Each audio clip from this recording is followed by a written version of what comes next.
We get two guys in the segment. The Greeks voted a conservative party into power, ensuring that, for now, Greece will remain in the European Union, easing deep world fears of a possible economic tsunami.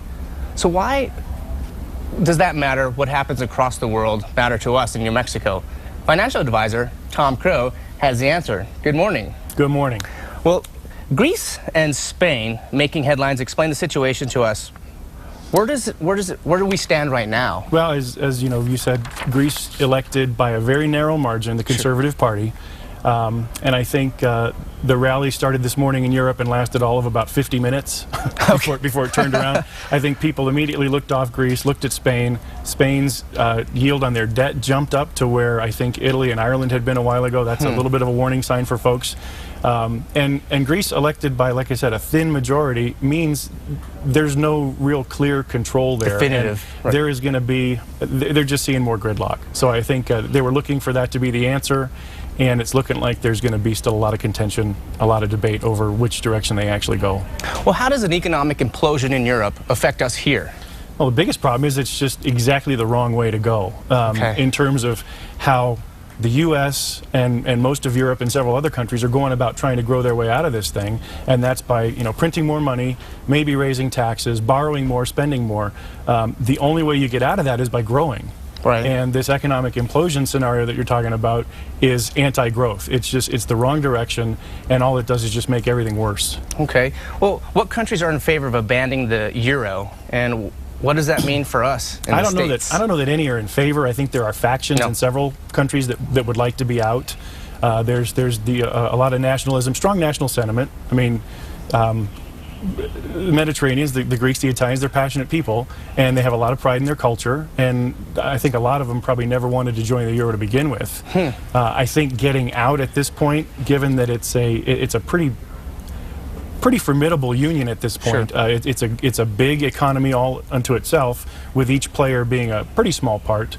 Some are bigger than others. Spain is a much bigger concern than Greece. How would it impact us here?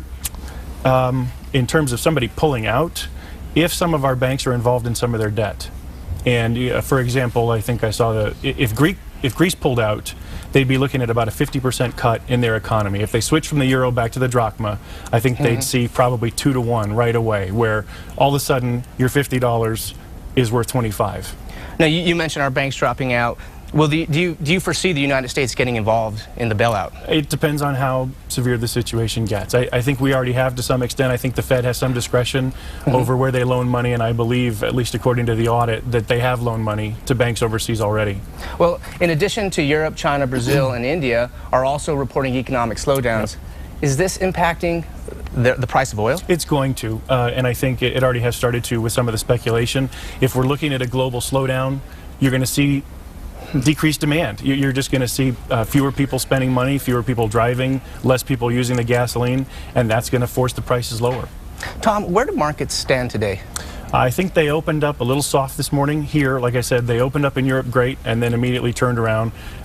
Opened up a little lower here, and I've seen them come off of that low, and I wouldn't be surprised if by this afternoon we were in pretty decent shape. I see through the summer and up to our elections not a whole lot of potential for advancement. I think we're going to, we'll see these big days moves up and down, but I think we're going to pretty much go sideways until after November.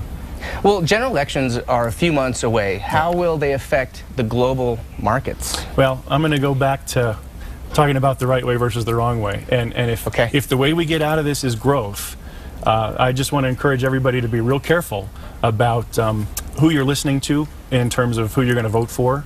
And really the only way out of this is growth. At some point, you got to say that you just can't keep borrowing money. You can't keep printing money and spending it when there's no way to pay it back. And we lose our purchasing power. We lose our purchasing power. Our dollar devalues. We're looking, if we end up in an inflationary situation where our dollars just buy less and less, they become worth less just sitting there overnight.